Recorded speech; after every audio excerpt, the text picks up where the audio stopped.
లేకపోతే మనం ఏమైపోతామో కూడా తెలియదు.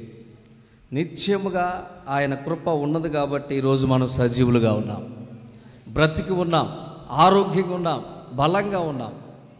అందుకనే చూడండి, ఒకసారి పరిశుద్ధ గ్రంథాన్ని తెరిచి చూద్దామా? 19వ వచనం చూడండి.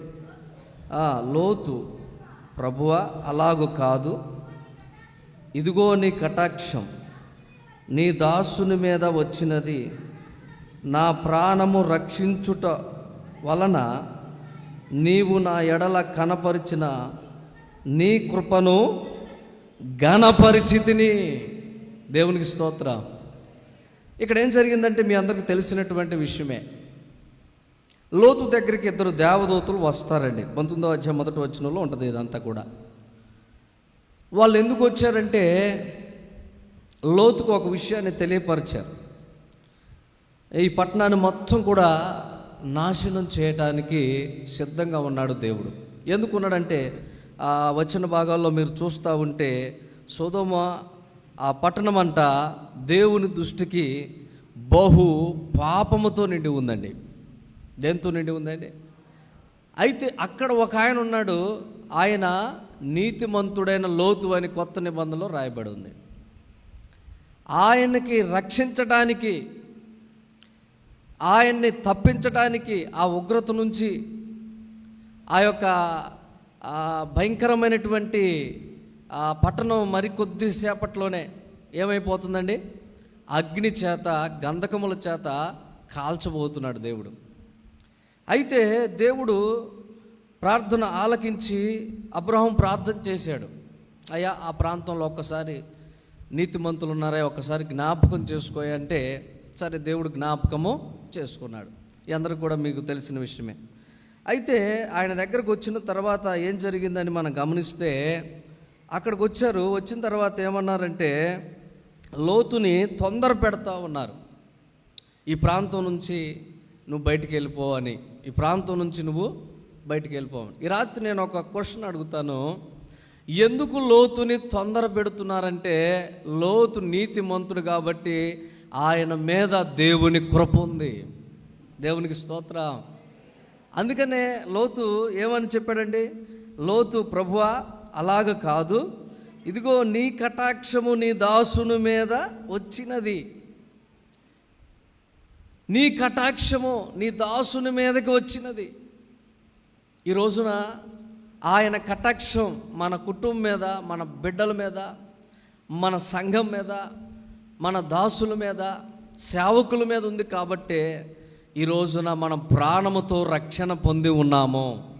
దేవునికి స్తోత్రం. ప్రాణముతో రక్షణ పొంది ఉన్నాం.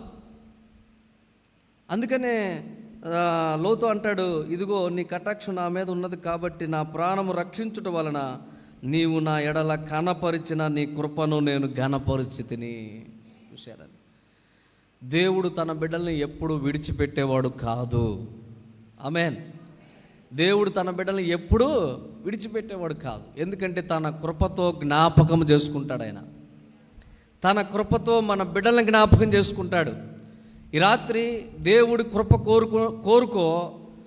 ఎవరి గురించి అయితే ప్రార్థన చేస్తావో దేవుడు వారి మీదకి ఆయన కృపను కుమ్మరిస్తాడు.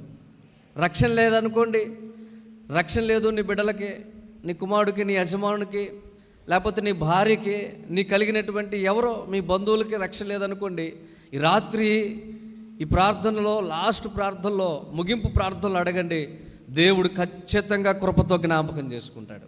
లోతుని జ్ఞాపకం చేసుకున్న దేవుడు మన ప్రార్థనలు ఆలకించి మనల్ని కూడా జ్ఞాపకం చేసుకుంటాడు. అయితే ఒక మాట చూద్దాం. ఏమని ఉందంటే అక్కడ, ఆ ప్రాణము రక్షించుట వలన నీవు నా ఎడల కనపరిచి నీ కృపను కనపరిచని చెప్పేసి తర్వాత ఏమో చూడండి, నేను ఆ పర్వతమును తప్పించుకొని పోలేను, ఈ కీడు నాకు సంభవించి చచ్చిపోవుదునేమో, ఇదిగో పారిపోవుటకు ఈ ఊరు సమీపంలో ఉన్నది, అది చిన్నది, నన్ను ఇక్కడికి తప్పించుకొని పోనిము. కానీ దేవుడు ఏమంటాడంటే, ఈయన వెళ్ళే అంత వరకు కూడా దేవుడంట వెయిట్ చేశాడంట. ఏం చేశాడండి? దేవుడు వెయిట్ చేస్తానే ఉన్నాడు. అందుకనే 21వ వచనంలో అన్నాడు, ఇదిగో నీవు చెప్పిన ఈ ఊరు నాశనము చేయను, ఈ విషయంలో నీ మనవి అంగీకరించి తిని. తర్వాత ఏమన్నాడో తెలుసా? నువ్వక్కడ చేరు వరకు నేనేమీ చేయలేను. నువ్వు ఈ సొదొమని ఎప్పుడైతే దాటి వెళ్తావో ఆ సొదొమ మీద, ఆ పట్టణం మీద నాశనము వస్తుంది అన్నాడు. లోతేమో వెయిట్ చేస్తూ ఉన్నాడు, త్వరపడి లెగవట్లేదండి. ఈ రోజున నేను ఒక క్వశ్చన్ అడుగుతాను. దేవుడు ఎన్నిసార్లు నిన్ను అనేకమైనటువంటి అపాయాల నుంచి తప్పించాడు, బయటికి తీసుకొని వచ్చాడు. ఇప్పుడు ఆ ప్రాంతాన్ని దేవుడు నాశనం చేయబోతున్నాడు. మీరు ఆ కింద వచనంలో చదువుకుంటా ఉంటే ఆకాశము నుండి అగ్ని కురిపించాడు అని రాయబడి ఉంది. గంధకములతో కూడిన అగ్ని. వర్షాన్ని చూసాం కదండి మనందరం. ఈరోజు బాగా కురిసింది వర్షం అంటాం, బాగా కురిసింది అంటాం. కానీ ఆ రోజుల్లో వర్షం కాదు కురిసింది, సొదొమ మీద ఏం కురిసిందండి? అగ్ని కురిసిందంట. ఎలా కురిసింది అనుకుంటున్నారు మీరు? ఒకసారి ఆలోచించేద్దాం. గడ్డలాగా పడిందా అగ్ని, వడగండులాగా? లేకపోతే రవ్వలాగా ఆకాశం నుండి అగ్ని పడిందా? లేకపోతే వర్షం పడినట్టు చుక్కలాగా అగ్ని పడిందా? లేకపోతే ఒకేసారి వచ్చి ఆకాశం నుంచి అగ్ని అలాగ దిగింది అంటారా? బైబిల్లో మనం చూస్తే మొత్తం మీద ఆయన ఆకాశం నుండి అగ్నిని కురిపించాడని రాయబడింది. కురిపించాడంటే ఇక ఎంత కురిపించాడో ప్రియ దేవుని బిడ్డలారా, ఒకసారి ఆలోచించేద్దాం. దేవుని కోపం ఎంతో ఒకసారి చూడండి. కానీ ఆయన కృప పొందుకున్న వారు రక్షించబడతారు. దేవునికి స్తోత్రం. అందుకనే మీరు కృపచేతనే రక్షించబడి ఉన్నారు. ఎవరైతే రక్షణ పొందుతారో ఉగ్రత నుంచి తప్పించబడతారు. దేవునికి స్తోత్రం. దేవుడు ఎవరైతే కృప పొందుకుంటారో వారు రక్షణ కలుగుతుంది. రక్షణ కలిగినప్పుడు వారు రాబో ఉగ్రత నుంచి తప్పించబడతాము. దేవుడు అగ్నిని సిద్ధపరిచాడు, నరకాన్ని సిద్ధపరిచాడు. ఎవరి కోసం అండి? ఎవరి కోసం సిద్ధపరిచాడు? సాతాను కోసం సిద్ధపరిచాడు. సాతానుడు ఏం చేస్తున్నాడు? అందులోకి తీసుకొని మనుషుల్ని లాగుతున్నాడు. అందుకనే ఆ సాతాను యొక్క ఉచ్చులో నుండి, ఆ సాతాను యొక్క బంధకాల నుండి, ఆ సాతాను యొక్క ఆ యొక్క ఛాయ నుండి దేవుడు మనల్ని కృపచేత రక్షించాడు. దేవునికి మహిమ కలుగును గాక. ఈ రోజున మనందరం కూడా ఆ అగ్ని నుండి తప్పించబడ్డాం. ఏ అగ్ని నుండి అండి? నరకం అనేటువంటి అగ్ని నుండి. ఎంత గొప్ప భాగ్యం. అందుకని ఓ ఇశ్రాయేలు నీవు, నీ భాగ్యమెంతో గొప్పది. ఓ ఇశ్రాయేలు నీవు, నీ భాగ్యమెంతో గొప్పది. యెహోవా నిన్ను రక్షించిన నాడు నిన్ను పోలిన వారెవరు? ఎవరండి మనం రక్షించినప్పుడు? మనం ఆయన పోలికలోని తెచ్చుకుంటున్నాడు. దేవునికి స్తోత్రం కలుగును గాక. హల్లెలూయా. ఒకసారి చూడండి, యోహాను సువార్తలో కూడా దేవుడు కృప చూస్తే ఎంత ఆశ్చర్యంగా ఉంటుందో. యోహాను సువార్త చివరి అధ్యాయంలో యేసుక్రీస్తు ప్రభువు వారు బిడ్డలకు అనగా శిష్యులకు, తన యొక్క కుమారులకు పేరు పెట్టి పిలిచి ఏర్పాటు చేసుకున్నటువంటి అపోస్తులకు దేవుడు తన కృపను చూపించినట్లుగా మనం చూస్తూ ఉన్నాం. ఇక్కడ చూడండి, యోహాను సువార్త 21వ అధ్యాయంలో మొదటి వచనం నుండి మీరు చదువుకుంటూ వెళ్తే నేను కొన్ని విషయాలు మీకు తెలియపరుస్తాను. అటు తర్వాత యేసు తిబెరియా సముద్ర తీరమున శిష్యులకు మరలా తన్ను ప్రత్యక్షపరుచుకున్నాడు.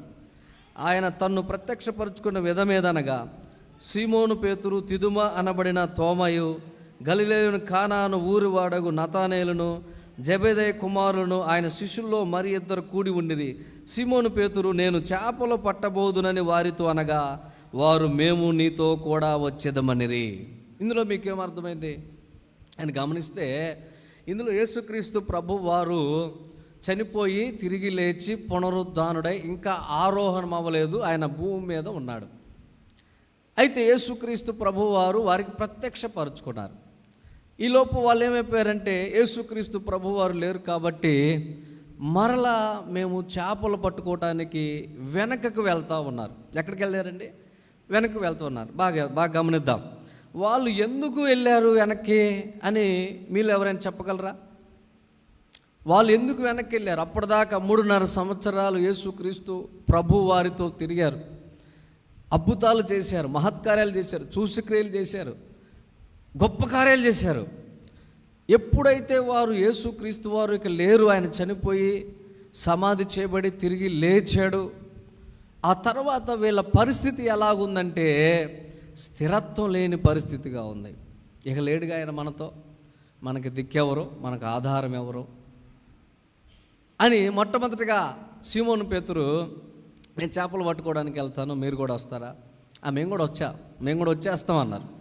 వచ్చిన తర్వాత వాళ్ళందరూ చేపలు పడతారు, మీ అందరూ తెలిసిన విషయమే. ఎందుకు వాళ్ళు వెనక్కి వెళ్ళిపోయారు అని మనం గమనిస్తే, ఒకటి వాళ్ళు దాన్ని ఏమంటారు, పోషణ గురించి ఆలోచన చేశారు. దేని గురించి అండి? అసలు ఎంత బాధాకరమైన విషయం. వాళ్ళు పోషణ గురించి ఆలోచన చేసి మరలా పాత వృత్తి చేసుకోవడానికి వెళ్ళారు, పాత పని చేసుకోవడానికి వెళ్ళారు. ఇంకోటి వాళ్ళు గమనిస్తే స్థిరత్వం లేదు. ఈరోజు చాలామంది స్థిరంగా ఉండట్లేదు దేవుల్లో. కష్టం వచ్చిందనుకోండి, ఎక్కడికి వెళ్ళిపోతున్నారండి? యేసుక్రీస్తుని విడిచిపెడుతున్నారు, దేవుని విడిచిపెడుతున్నారు. ఎన్ని సంవత్సరాలు భక్తి చేసినా, ఎంతగా పాటలు పాడినా, ప్రభువుని స్తుతించినా, ఆ అపోస్తుల కంటే మనం గొప్పవాళ్ళం అండి చెప్పండి. అలాంటి వాళ్ళే ఏం చేశారంటే వెనక్కి వెళ్ళిపోయినట్లుగా చూశాం. కానీ ఇందాక మనం చదువుకున్నాం, కృపగల దేవుడు వారిని జ్ఞాపకం చేసుకున్నాడు. దేవునికి మహిమ కలుగును గాక. అందుకనే యేసుక్రీస్తు ప్రభువారు వారికి ప్రత్యక్షమయ్యాడు, వాళ్ళ ఆలోచనలన్నీ చూశాడు. వీళ్ళు మరలా ఎన్నికి వెళ్ళిపోతున్నారని చెప్పేసి ఆయన తన్ను తాను ప్రత్యక్షపరుచుకున్నాడండి. ఏం చేశాడండి? వీరికి ఎప్పుడు కూడా నా కృప దూరం చేయను, వీరి నేను అపోస్తులకు ఏర్పాటు చేసుకున్నా, వీరి పక్షాన నా చిత్తం ఏంటంటే భూదిగంతముల వరకు నాకు సాక్షులే ఉంటారు. ఆ పిలుపు ఏమైపోవాలి, ఆ ఆలోచన ఏమైపోవాలి, ఆ దేవుని చిత్తం ఏమైపోవాలో సాక్షాత్తు యేసుక్రీస్తు తెలుసు కనుక ఇంకొక మాట కూడా యేసుక్రీస్తు వారు ఆలోచన చేశారు. ఏంటంటే, ఇప్పుడు దాకా నాతో తిరిగారు, ఇప్పుడు లోకంలో వెళ్ళిపోతే లోకం ఏమనుకుంటుందండి? లోకం చేతగాక ఏమండి వెళ్ళిపోయారు. మొన్నటిదాకా యేసు యేసు యేసు అని తిరిగారుగా, ఇప్పుడు మళ్ళీ ఏమైపోతున్నా? అందుకనే దేవుడు వారిని జ్ఞాపకం చేసుకున్నాడు. హల్లెలూయా. దేవుడు వారిని కృపతో జ్ఞాపకం చేసుకున్నాడు. వారు మరలా లోకంలోకి వెళ్ళటం యేసుక్రీస్తు ప్రభు వారికి ఇష్టం లేదు.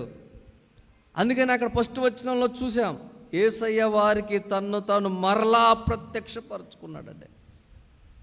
దేవుడు ఎన్నోసార్లు నిన్ను గద్దిస్తున్నాడు, నీతో మాట్లాడుతున్నాడు, నిన్ను హెచ్చరిస్తున్నాడు. ఎన్నోసార్లు నీ దగ్గరకు వచ్చి రాత్రి లేకపోతే కలల్లో ప్రార్థన చేస్తున్నప్పుడు, వాక్యాన్ని వింటున్నప్పుడు దేవుడు ఎన్నోసార్లు నిన్ను తడతా ఉన్నాడు. ఎన్నిసార్లు నువ్వు ఆయన కాదని వెనక్కి వెళ్ళిపోయావు, స్థిరత్వం లేకుండా. ఏమండి, నీ జీవితంలో ఎన్నోసార్లు వెనక్కి లాగిన పరిస్థితులు ఉన్నాయి. మరలా దేవుడు కృపతో జ్ఞాపకం చేసుకోబట్టి ఈరోజు ఆయన సన్నిధిలో నిలబడ్డాం. దేవునికి మహిమ కలుగును గాక. హల్లెలూయా. స్తోత్రం కలుగును గాక. నాగటి మీద చెయ్యి పెట్టి వెనకకి తిరుగువాడు నా రాజ్యానికి వారసుడు కాదు. మన దేవుడు శ్రమ దినయందు కృంగితే నువ్వేమైపోతావు? చేతగాను వెళ్ళిపోతావు. ఇది అందుకని మనం యుద్ధంలో ఉన్నాం. ఏంటిది యుద్ధం అంటే? ఆత్మ సంబంధమైన యుద్ధం. హల్లెలూయా. ఇది పోరాటం. ఈ పోరాటంలో మనం గెలవాలంటే ఖచ్చితంగా దేవుడు కృప మనకు ఉండాల్సిందే. దేవుడు కృప లేకపోతే మనం యుద్ధంలో జయాన్ని పొందలేం. ఏంటిది యుద్ధం అంటే? మనుషులకు అర్థం కాదు, సాతానికి అర్థమవుతుంది, నీ శరీరానికి అర్థమవుతుంది. నిన్ను పిలిచిన దేవుడు నిన్ను చూస్తున్నాడు. దేవునికి మహిమ కలుగును గాక. లోకస్తులు మనల్ని ఎగతాళి చేస్తారు, హేళన చేస్తారు, చీ అంటారు. ఏంది ఏ భక్తి, రోజు ప్రార్థన, ఈరోజు ఉదయం వచ్చారుగా ఆరాధనకి, మళ్ళీ సాయంత్రం బాగపోతే ఏమైందంట, ఏంటిది అని అంటారు. వాళ్ళకి తెలియదు. కానీ మనం ఎక్కడున్నామంట? పోరాటం చేస్తున్నాం. దేవునికి స్తోత్ర. దైవజనులు జీవరత్నమయ్య గారు ఒకటే ఆశ. ఏంటిదంటే చెప్పండి, ఈ నర్సరావుపేట ప్రాంతంలో ప్రతి ఇంటి కోసం, ప్రతి కుటుంబం కోసం ఎక్కడికి రావాలి రక్షణ పొంది? ఇదిగో ఈ బేతేలు మందిరంలోకి రావాలి. హల్లెలూయా. ఎన్ని కుటుంబాలు అయితే ఉన్నాయో ఈ నర్సరావుపేట ప్రాంతంలో, రక్షణ ఎంతమంది పొందుకోకుండా ఉన్నారో వాళ్ళందరినీ నా దేవుడు ఈ ప్రాంతానికి నడిపించునుగాక. కృపతో జ్ఞాపకము చేసుకొని దేవుడు ఈ రాత్రి వారిని దర్శించి ఈ స్థలానికి నడిపిస్తాడని మనందరం ప్రార్థన చేస్తా ఉన్నాం. వ్యక్తిగత ప్రార్థనలో, తర్వాత 50 రోజుల ప్రార్థనలో మీరందరూ కూడా నేను విన్నా ఇక్కడ చేయటం ప్రార్థన. అయ్యగారు కూడా చాలాసార్లు చెప్పాడు, ఈ నర్సరావుపేటలో ఎన్ని కుటుంబాలు ఉన్నాయో ఆ రక్షణ లేకుండా అన్ని కుటుంబాలు రక్షించు ప్రభువా. దేవునికి స్తోత్రం. హల్లెలూయా. ఏమండి, మనం కూడా గ్రహిస్తే మరి ఇక్కడ ఈ శిష్యులు చేపలు పట్టుకోవడానికి వెళ్ళారు. వెళ్ళిన తర్వాత యేసుక్రీస్తు వారు ప్రత్యక్షమయ్యాడు. 5వ వచనంలో చూస్తే ఆయన యేసు అని శిష్యులు గుర్తుపట్టలేదు. ఏం చేయలేదండి? 3.5 సంవత్సరాలు ఆయనతో తిన్నారు, పడుకున్నారు, నడిచారు, అన్నీ చేశారు. కానీ యేసు ప్రభువుని వాళ్ళు ఏం చేయలేదంట? గుర్తుపట్టలేదండి. గుర్తుపట్టినంతగా ఉన్నాడంటారు ఆయన. ఇప్పుడు నేనున్నాను అనుకోండి, మీకు ఐడియా ఉంటుంది. నేను బండి మీద వెళ్తున్నా, లేకపోతే ఎక్కడ నేను వెళ్తున్నా, నా ముఖం చూసి మీరేమంటారు? గుర్తుపడతారు. పలానా రోజు ఇక్కడికి వచ్చారు, వాక్యం చెప్పారని. ఏది ఒక్క రోజుకే చూసిన వాళ్ళు మీరు. అయితే యేసుక్రీస్తు వారు అమ్మటి వాళ్ళు 3.5 సంవత్సరాలు తిరిగినా సరే వాళ్ళు గుర్తుపట్టలేని స్థితిలో ఉన్నారండి. చాలా బాధాకరమైన విషయం. యేసుక్రీస్తు వారిని గుర్తుపట్టలేని స్థితిలో ఉన్నారు. ఈ రోజున యేసుక్రీస్తు వారిని ఎంతమంది ఆత్మీయంగా గుర్తుపట్టకుండా ఉన్నారు చెప్పండి? దేవుని మందిరానికి వస్తున్నాం, ప్రార్థన చేస్తున్నాం, ఆరాధన చేస్తున్నాం, కళ్ళు మూసుకొని దేవుని సన్నిధిలో స్తుతిస్తున్నాం, కానీ రుచి చూసి ఎరిగి ఉన్నామా? దేవుని మహిమ కలుగునుగా. యెహోవా ఉత్తముడని రుచి చూడాలి, టేస్ట్ చేయాలి. ఆయన టేస్ట్ చేసినప్పుడు ఆయన ఎంత రుచిగా ఉంటాడో, ఆయన వాక్యం ధ్యానిస్తూ ఉన్నప్పుడు, ఆయన వాక్యం గురించి ఆలోచన చేస్తూ ఉన్నప్పుడు, ఆయన వాక్యం ఇక్కడ నుంచి దైవ సేవకులు మీకు బోధిస్తూ ఉన్నప్పుడు, ఆయన గురించి మీరు తెలుసుకుంటూ ఉన్నప్పుడు, ఆయన నువ్వు ఎంత రుచి చూశావు, ఎంత గుర్తుపట్టగలిగావు ఆయన్ని? అసలు ఏమనుకుంటున్నావు ఆయన అంటే? యేసుక్రీస్తు ప్రభువారంటే మీ మనసులో ఏమనుకుంటున్నారు మీరు? ఆలోచన చేశారండి. మరి శిష్యులైతే గుర్తుపట్టలేని స్థితిలో ఉన్నారు. మనమైతే యేసుని బాగా గుర్తుపట్టాలి. దేవుని మహిమ కలుగును గాక. హల్లెలూయా. ఎన్ని సమస్యలు వచ్చినా, ఎన్ని ఇబ్బందులు వచ్చినా, క్రీస్తు ప్రేమ నుండి మనల్ని ఎవరు ఎడబాపలేరు. దేవునికి మహిమ కలుగును గాక. అంతగా నువ్వు దేవుణ్ణి గుర్తుపట్టాలి, అంతగా దేవుని సన్నిధిలో నువ్వు బాగా లోతులోకి ఎదగాలి. కాబట్టి వీరు మనం గమనిద్దాం, కొంచెం ముందుకు వెళ్తే అక్కడ ఏం జరిగిందంటే, యేసుక్రీస్తు ప్రభు వారు మరి వారికి కనపడతారు. వారికి కనపడిన తర్వాత వాళ్ళు ఏం జరుగుతుంది అంటే, చేపలు పడతారు. రాత్రంతా పట్టినా కూడా ఒక్క చేప కూడా పడలేదు. ఎప్పుడండి? రాత్రంతా చేప వల వేస్తూ ఉన్నారు. ఇటు పక్క వేశారు, ఎదురు పక్క వేశారు, వెనక పక్క వేశారు, ఆ పక్క చుట్టుపక్కల అన్నీ వేశారు. చూడండి, చుట్టుపక్కల అంతా కూడా వేశారు. ఒక్క చేప అయినా పడిందా? పడలేదు. రాత్రి అంతా శ్రమ పడినా ఏం చేయలేదంట, ఒక్క చేప కూడా పడలేదు. కానీ యేసుక్రీస్తు వారు వచ్చారు. యేసుక్రీస్తు వారు వచ్చి వాళ్ళకి ఏమన్నాడండి? వాళ్ళు ఏమన్నారు చెప్పండి ఒకసారి. ఆ వచన భాగాన్ని చదువుదామా? అమ్మ చదవండి, ఆ మాట చదువమ్మా.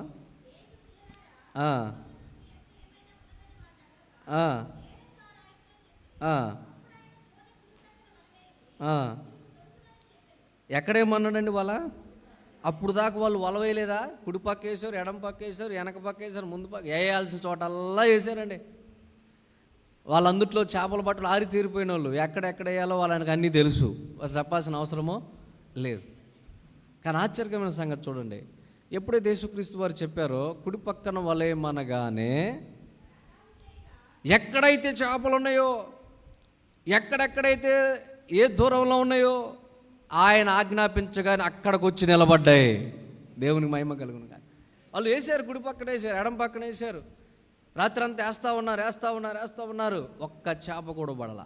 నేను అడిగే క్వశ్చన్ ఏంటంటే, ఆయన మాట తీసుకొని మీరు ఏ పనైనా చేయండి, దేవుడు సఫలం చేస్తాడు. ఆయన మాట తీసుకోకుండా మీరు ఏ పని చేసినా, ఒక్కడుగు ముందుకేసినా అది సఫలం అవ్వదు. అది నేను చెప్పేది ఈ రాత్రికాల సమయంలో. మీరు ఏ పని చేయండి, పొలం పని చేస్తారా, వ్యాపారం చేస్తారా, ఉద్యోగం చేస్తారా, ఇంకేదైనా పని చేస్తారా, పలానా పని చేస్తారా, ఆయన మాట సెలవు తీసుకొనేస్తే ఏమైపోయిందండి? గొప్ప చేపలు పడ్డాయి. ఆయన మాటలో ఉన్నటువంటి శక్తి అది. వాళ్ళు ఎంత ప్రయత్నం చేసినా వాళ్ళు కూడా వేయలేకపోయారు, ఒక్క చేప కూడా పట్టలేకపోయారు. కానీ ఆయన మాట తీసుకొని వేసినప్పుడు గొప్ప చేపలు పడ్డాయి. ఈరోజు మనం ఆయన మాట పక్కన పెట్టి మన ప్రయాసం మనం పడతాం. ఆయన పక్కన ఉంటాడులేండి, ఎక్కడ ఉంటాడండి? ఆయన పక్కన ఉండాలి, మనం అన్నిట్లో ముందు ఉండాలి. అయ్యా నువ్వు లేకపోతే నా ప్రయాసం అర్థమే కదయ్యా. ఏంటిది? నీవుంటే నాకు అన్ని సఫలమే. హల్లెలూయా. అందుకనే కదండి మోషే ఏమంటాడు? నీవు నీ సన్నిధి నాతో కూడా లేకపోతే, రాకపోతే, నాకు తోడుగా ఉండకపోతే ఈ ప్రజల్ని నేను నడిపించలేను, ఈ పని నేను చేయలేను. ఈ పని చేయడానికి నాకు ముందు నువ్వు తోడుగా ఉండాలి. దేవునికి స్తోత్రం కలుగునుగా. మోషే దేవుణ్ణి అడిగాడు, దేవుడు కృప ఇచ్చి నడిపించాడు. దేవునికి స్తోత్రం. కాబట్టి మీరు ఆయన మాట తీసుకొని, ఆయన సెలవు తీసుకొని మీరు ఏ పని చేసినా మీ జీవితాల్లో ఆశీర్వాదాలు చూస్తారు. ఆ తర్వాత ఏం జరిగిందంటే, వాళ్ళు దరికి రాగానే చూడండి, వాళ్ళు భోజనం ఉందని అడిగారు. యేసుక్రీస్తు వారు, యేసు పిల్లలారా భోజనమునకు మీ వద్ద ఏమైనా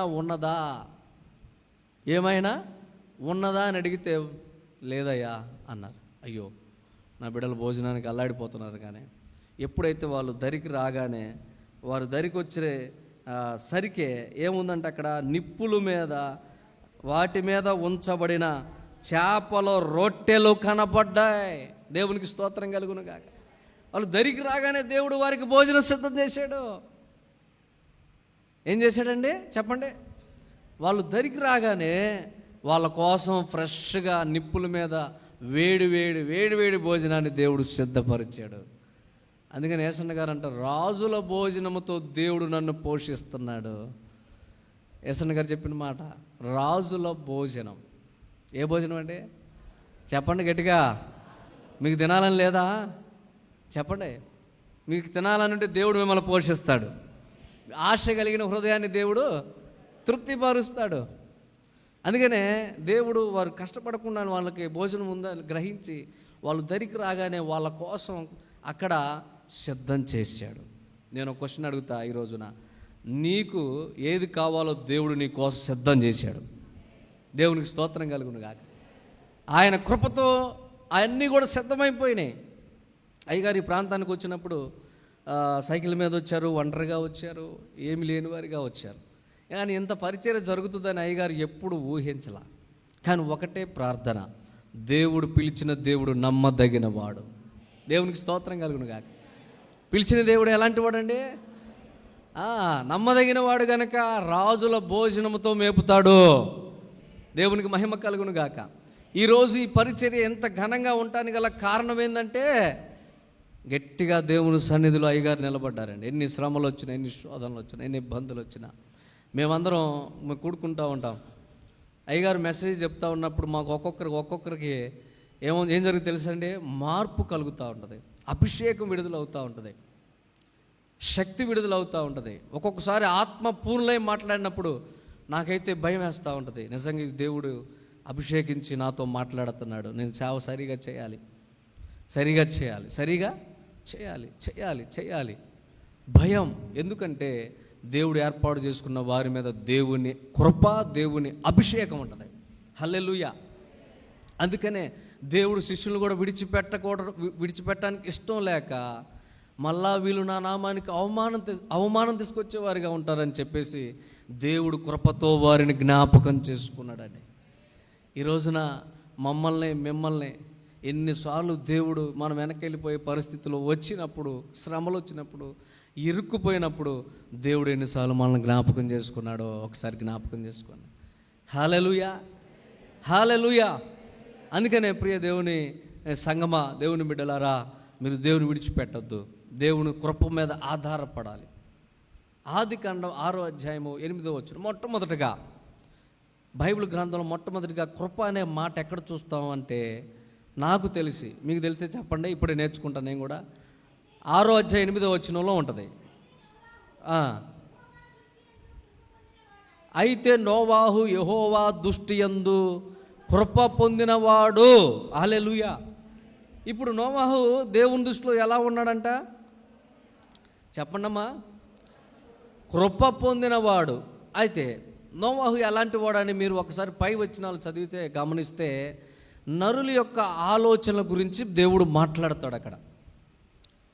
అంటే నరుల యొక్క ఆలోచనలు ఎలాగున్నాయో, ఆ రోజు అక్కడ ఆ పరిస్థితి ఎలా ఉన్నదో మొత్తం గమనించి కిందకు వచ్చిన తర్వాత చూస్తే నోవాహు ఒక్కడే కృప పొందినవాడు ఆయన.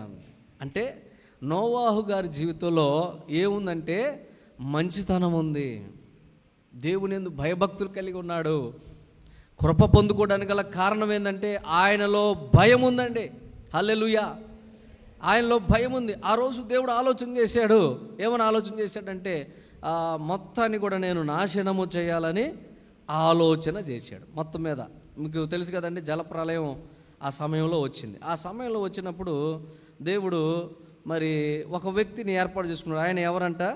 నోవాహు. అందుకనే అక్కడ చూడండి, 6వ వచనంలో 5వ వచనంలో చూస్తే, నరులు చెడుతనం భూమి మీద గొప్పదనియు వారి హృదయం యొక్క తలంపులోని ఊహంత ఎల్లప్పుడూ కేవలము చెడ్డది. ఉదయం లేచిన దగ్గర నుంచి సాయంత్రం పడుకునేదాకా మన చూపులు, మన తలంపులు, మన నోటి మాటలు, మన ఆలోచనలు, ఎన్ని విషయాల్లో మనం, నేను అనకూడదు, తప్పిపోయి ఉంటామండి. చెడుగా ఆలోచన చేసి ఉంటాయండి. మీరు గమనించారండి ఎప్పుడైనా? మీరు చేసి ఉంటారండి. దేవునికి స్తోత్రం కలుగును గాక. చెడుతనం ఆ రోజు దేవుడు సహించలేనిది,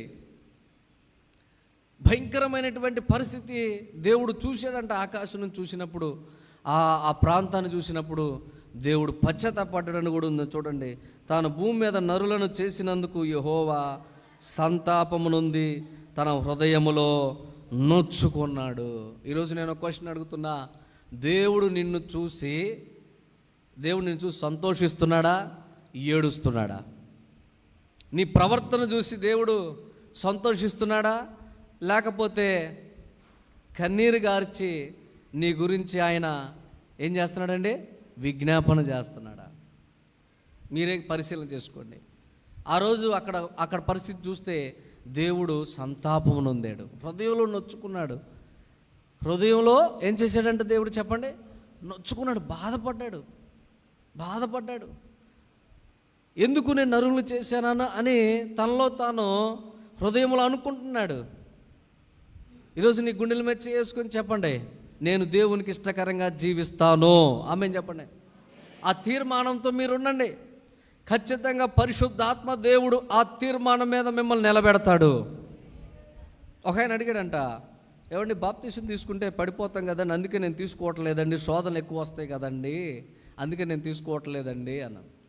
ఏమండి బాప్తీసం తీసుకున్నా తీసుకోకపోయినా శ్రమలు అనేది వస్తానే ఉంటాయా లేవా? ఎవరికి ఉండే శ్రమలో వాళ్ళకు ఉంటాయి. కాకపోతే బాప్తీసం తీసుకున్న తర్వాత ఏమవుతుందంటే, సాతానుడు నిన్ను ఏం చేస్తాడంట? షేక్ చేస్తాడు, కొంచెం నిన్ను అలా కదిలిస్తాడు. అప్పుడు దేవుడి సన్నిధిలో నువ్వు ఎలా ఉన్నావో, నీ నిజమైనటువంటి ప్రార్థనా జీవితం, భక్తి జీవితం, యథార్థత జీవితం అప్పుడు బయటపడింది.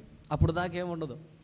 అసలు ముందు నువ్వు బాప్తీసం తీసుకోవడం వల్ల ఏం జరుగుతుందంటే, ముందు దేవుడి కుమారుడుగా, కుమార్తెగా జన్మిస్తావు. పరలోకమందు దేవుడు ఏం చేస్తాడంట? మీ పేర్లు లిఖిస్తాడు. నీ పేరు ఎక్కడ ఉంటుంది? అప్పుడు దేవుని యొక్క రాజ్యంలో ఉంటుంది. నువ్వు ఎన్ని ఆలోచించకుండా నేను పడిపోతానేమో, అందుకే నేను బాప్తీసం తీసుకోవట్లా. ఎందుకు బాప్తీసం తీసుకోవట్లేదమ్మా అంటే, నేను ఉండలేనండి. ఏంటిది? కానీ యేసుక్రీస్తు వారు ఎక్కడ చెప్పలేదు మీరు ఉంటారా ఉండరని చెప్పరా. మీ తీర్మానమే మిమ్మల్ని స్థిరపరిచింది. దేవునికి మహిమ కలుగును గాక. ఏమండి, మీ తీర్మానమే మిమ్మల్ని, మీ త్యాగమే మిమ్మల్ని, పరిశుద్ధాత్మ దేవుడు అది చూసి మిమ్మల్ని అంతం వరకు కాపాడుటకు శక్తి గలవాడు. మీ పాదములు తొట్టిల్లకుండా, యోధా పత్రికలు ఉంటుంది కదండి, మీ పాదములు తొట్టిల్లకుండా ఆయన మిమ్మల్ని కాపాడుతాడు. యవనస్తులారా, మీరు భయపడొద్దు. నేను యవన కాలంలో ప్రభువుని తెలుసుకున్నా. నా తల్లిదండ్రులు ఎవరికి యేసుక్రీస్తు వారు తెలియదు. మా ఇంట్లో ఎవరికి తెలియదు యేసుక్రీస్తు వారు, నిజంగా ఎవరికి తెలియదు. అయితే నేను ఎప్పుడైతే యవన కాలంలో ప్రభుని తెలుసుకున్నాను, ప్రభుని ఒకటే అడిగాను, ఏమనంటే, నేను తొట్టిల్లకుండా నన్ను కాపాడుటకు నువ్వు నమ్మదగిన దేవుడవయ్యా, నా చెయ్యి పట్టుకొని నీవు నడిపించయ్యా. సమర్పించుకున్నాం. దేవుడు ఏ పాపంలో పడిపోకుండా ఆయన కృప వలన కాపాడగలిగాడండి. దేవునికి స్తోత్రం కలుగును గాక. మన గొప్పతనం ఏమి, జస్ట్ మనం నిలబడాలి, దేవునికి అప్పగించుకుంటే చాలు. మిగతాదంతా కూడా దేవుడు తన కృపతో జ్ఞాపకం చేసుకొని నిన్ను ఎలా నడిపిస్తాడో నడిపిస్తాడు. సరే, ఇక్కడ మనం చూస్తే దేవుడు మరి సంతాపం నొందినట్లుగా చూస్తున్నాం. అయితే యెహోవా దృష్టి యందు కృప పొందినవాడిగా నోవాహు కనబడతా ఉన్నాడు. దేవునికి స్తోత్ర. ఇప్పుడు చూడండి, అప్పటిదాకా కూడా ఈ సృష్టించినటువంటి దేవుడు అన్ని క్రమంగా చేసుకొని వచ్చాడు. కానీ ఎప్పుడైతే ఆ యొక్క భూమి మీద జరుగుతున్నటువంటి ఆ భయంకరమైనటువంటి ఆ ఘోరమైన దుష్కార్యాలు, పాపాన్ని దేవుడు సహించలేకపోయాడో, నాశనం చేయాలనుకున్నాడు. జంతువుల్ని, పురుగుల్ని, వాటన్నిటిని కూడా చూడండి. 7వ వచనంలో, నేను సృజించిన నరులను, జంతువులను, పురుగులను, ఆకాశ పక్షులను భూమి మీద ఉండకుండా తుడిచివేయుదును. అసలు చేసింది ఎవరు? పాపం, మనుషులు. కానీ ఇక్కడ దేవుడు ఏమంటున్నాడు? జంతువులను కూడా నాశనం చేస్తాను అంటున్నాడు. జంతువులు కూడా, నేను పురుగులు కూడా నాశనం చేస్తా అంటున్నాడు. చేసిందేమో మానవుడు. శిక్ష అందరికి వస్తుందా లేదా? ఇప్పుడు పశువులు లేకపోతే మానవుడికి పాలు దొరుకుతాయండి? దేవుడు జతపరిచాడు, అన్నీ సమకూర్చాడు. వాళ్ళు పాపం చేస్తే ఈ నోరు లేనటువంటి పశువులు ఏం చేసినాయి? కొన్నిసార్లు చూడండి, దేవుడు ఆశ్చర్యకరమైనటువంటి కార్యాలు జరిగిస్తాడండి. కానీ దేవుడు మరలా ఆలోచన చేసి, మరలా నేను నాశనం చేయకూడదని చెప్పి ఒక నోవాహుని ఏర్పాటు చేసుకొని అక్కడ నుండి ఓడని సిద్ధపరిచాడు. అందులోకి ఏమేమి వెళ్ళాలో సమస్తాన్ని కూడా చెప్పాడు. ఆ ప్రకారముగా చేసుకుంటా వచ్చేసాడు. దేవునికి స్తోత్రం కలుగును గాక. ఇంకా అప్పుడు జలప్రలయం వచ్చింది. అంతా కూడా ఏమైపోయిందండి? నాశనం అయిపోయింది. దేవుడు మరలా అన్నాడు, ఎలాంటి వర్షం ఇక ఎన్నడూ కూడా నేను కురిపించను. హల్లెలూయా. ఈరోజు ఆ జలప్రలయం నుండి తప్పించింది దేవుని కృప నోవాహుని. ఈరోజు ఎన్నో ప్రళయాలు వస్తున్నాయి, ఎన్నో ఇబ్బందికరమైన పరిస్థితులు వస్తున్నాయి. కానీ నువ్వు ఏ స్థితిలో ఉన్నా, ఏ ప్రాంతంలో ఉన్నా, దేవుడు కృప నీ మీద ఉంటే దేవుడు నిన్ను రక్షిస్తాడండి. ఆ పరిస్థితి నుంచి రక్షిస్తాడు. చూడండి, నోవాహు కృప పొందాడు కాబట్టి, దేవుని దృష్టిలో ఉన్నాడు కాబట్టి అందరూ ఆ రోజు చనిపోయారు.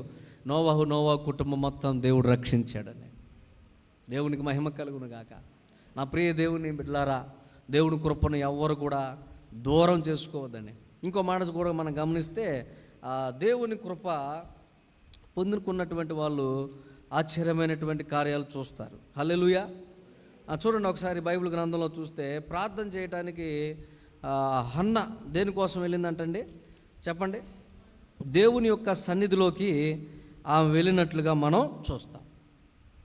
ఆమె దేవుని సన్నిధికి వెళ్ళింది. ఎందుకు వెళ్ళిందంటే, గర్భఫలము లేదని అందరూ ఎగతాళి చేస్తున్నారని చెప్పేసి, హేళన చేస్తున్నారని చెప్పేసి ఆమె ఏం జరిగిందంటే, దేవుని సన్నిధికి వెళ్ళి దేవుని సన్నిధిలో ప్రార్థన చేసుకుంటా ఉంది.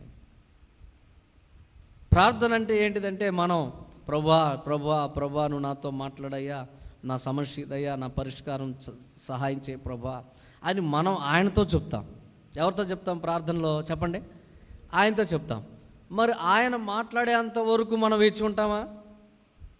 ఇప్పుడు నువ్వు ఆయనతో చెప్పావు, నువ్వు ఆయనతో నీ సమస్య అంతా చెప్పావు. మరి సమస్య చెప్పినటువంటి దేవుడు మరలా నీకేం చేయాలి? చెప్పాలి.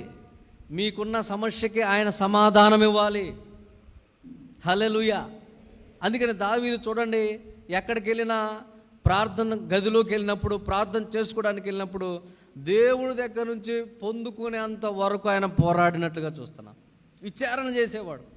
పలానా ప్రాంతానికి మేము వెళ్ళాలా, యుద్ధానికి వెళ్ళమంటావా వద్దా? నీ చిత్తం ఏంటయ్యా, నీ ఆలోచన ఏంటయ్యా?